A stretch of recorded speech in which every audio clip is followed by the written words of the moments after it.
महागठबंधन का चेहरा कौन होगा, इसे लेकर लगातार अटकलें लगाई जा रही हैं, लेकिन विपक्ष की तरफ से पर्दा नहीं उठाया गया है। मगर अब एनसीपी प्रमुख शरद पवार ने ऐसा बयान दिया है जिसके बाद मोदी सरकार की मुश्किलें बढ़ सकती हैं।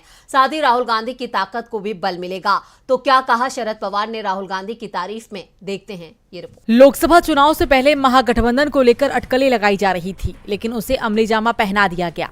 मगर जिस चीज का लोगों को इंतजार है उसका खुलासा नहीं किया है। इंडिया गठबंधन का चेहरा कौन होगा, इसकी तस्वीर अब तक सामने नहीं है।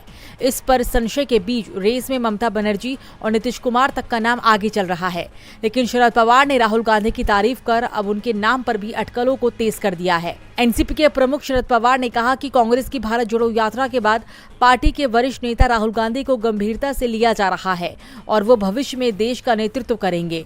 राहुल गांधी की तारीफ करने के साथ ही उन्होंने बीजेपी की हार की भविष्यवाणी भी कर दी। शरद पवार ने कहा कि अगले साल होने वाले विधानसभा चुनाव के बाद महाविकास अघाड़ी एमवीए निश्चित रूप से महाराष्ट्र में सरकार बनाएगी। शिवसेना, कांग्रेस और एनसीपी के गठबंधन वाले एमवीए के शिल्पकार माने जाने वाले पवार ने कहा कि उन्होंने राज्य में निर्वाचन क्षेत्र वार विश्लेषण किया है। निश्चित रूप से हम महाराष्ट्र में सरकार बनाएंगे।